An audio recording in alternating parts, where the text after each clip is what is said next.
Yo, c'est Vega et bienvenue pour la review du chapitre 7 de Boruto To Blue Vortex.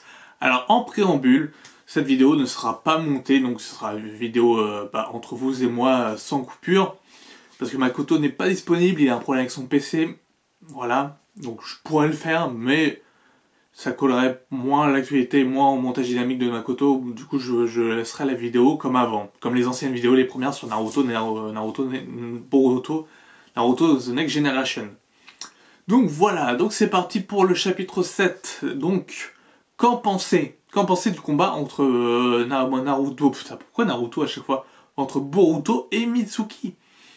Et ben on peut dire que Boruto a laté Mitsuki. Et je pense que Boruto est à un niveau supérieur que Kawaki.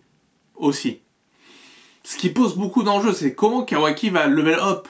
Que du coup, Kawaki doit aller s'entraîner. Kawaki doit devenir plus fort s'il veut affronter Boruto et espérer le tuer, parce que là Boruto surpasse tout le monde, il surpasse véritablement tout le monde, c'est un monstre maintenant.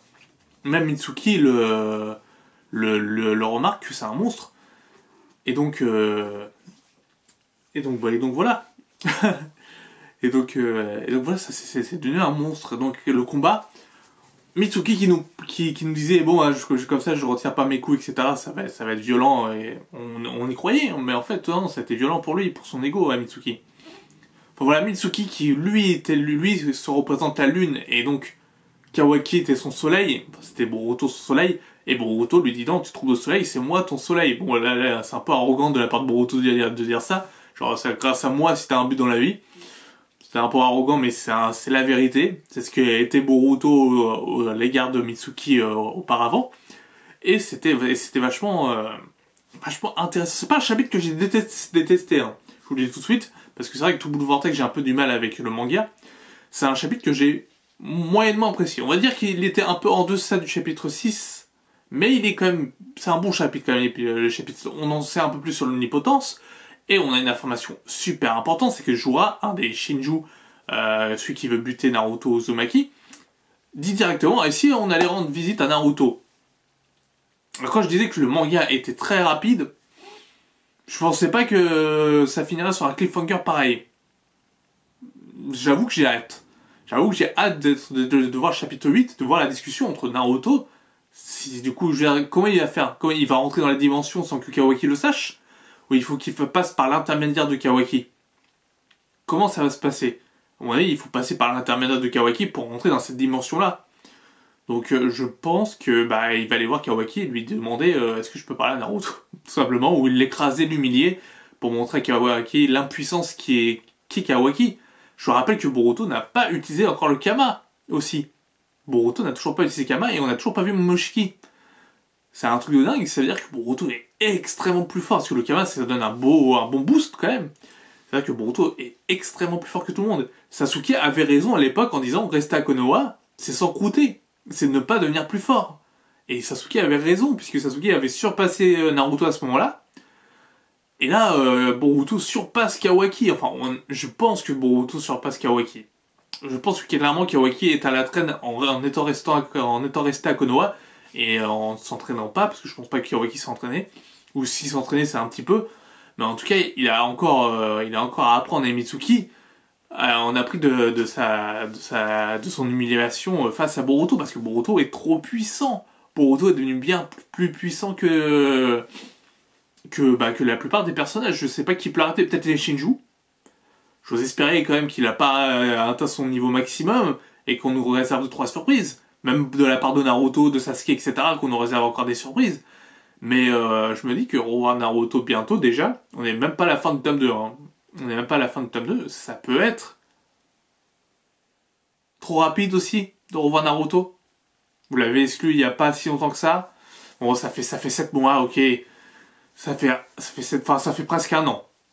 Ça fait presque un an, puisqu'il y a eu le chapitre 80, auquel Naruto était déjà scellé, et puis il y a eu une pause de 3 mois. Mais j'aurais peut-être tardé un petit peu plus pour la rencontre de Naruto, je ne sais pas. Je ne sais pas. Parce que je pensais que To Blue Vortex mettrait vraiment Naruto de côté, mais a priori, c'est pas le cas. Soit pour le tuer, définitivement, et là, ce serait vraiment une prise de risque énorme, et peut-être même, je dirais, presque un coup de génie, Parce qu'il faut avoir les couilles de tuer Naruto, parce que Naruto, c'est un de ses icônes, c'est le 7ème Hokage, enfin voilà, tout le monde s'est attaché à Naruto, ça fait 25 ans, 20 ans, ça fait une vingtaine d'années plus de 20 ans qu'on connaît Naruto.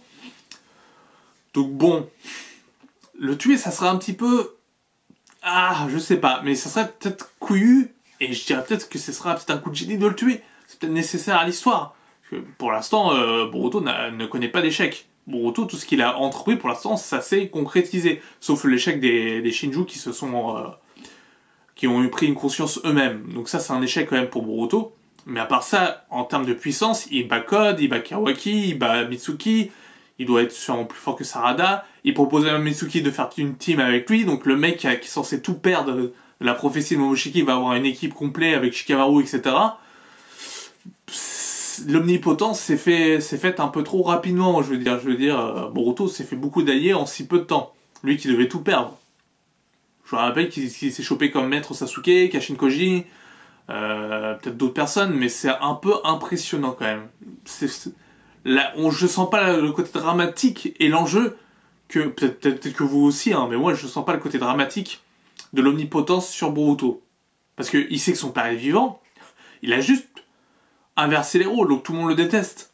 Parce que c'est lui qui a tué Naruto, enfin celui qui a tué Naruto. Voilà. Et même maintenant, Shikamaru, il sait que Naruto est encore en vie, donc encore une bonne raison pour lui de ne pas de redevenir le 8ème Hokage et de dire aux gens d'attendre. Et c'est peut-être le seul prétexte qu'il peut trouver en disant on va attendre, on sait même pas pourquoi est-ce qu'il attend lui Shikamaru sa place Hokage. Parce que pour lui, normalement, Naruto il était mort. Donc je vois pas pourquoi il voulait être un intérimaire en trouvant peut-être un autre Hokage qui serait mieux. Bah dans ce cas-là, tu reprends Kakashi. Tu reprends Kakashi comme Hokage. Y a pas de souci, il est encore en vie, ou Tsunade. À la limite. Même si elle est en retraite, tu vois. T'as encore des Hokage encore en vie et qu'on ne voit pas. Et il y a des petits trucs que je comprends pas dans Full Vortex, ça va trop vite. Et par moments, ça va pas assez vite aussi. Et ça va trop vite dans le sens où l'omnipotence, ça n'a pas été trop exploité. C'est comme le snap dans Marvel, c'était un peu exploité, mais pas tant que ça. Et je trouve que c'est un peu dommage. Je trouve que c'est un peu dommage. Enfin voilà, ça pourrait être tout ce que j'avais à dire sur ce chapitre 7 de Boruto Double Vortex. N'hésitez pas à liker la vidéo, c'est très important. Et à laisser un petit commentaire pour me dire ce que vous en avez pensé du chapitre 7. Sur ce, portez-vous bien, on se dit à très bientôt pour de nouvelles aventures. Sur ce, portez-vous bien, j'ai déjà dit. Ciao ciao.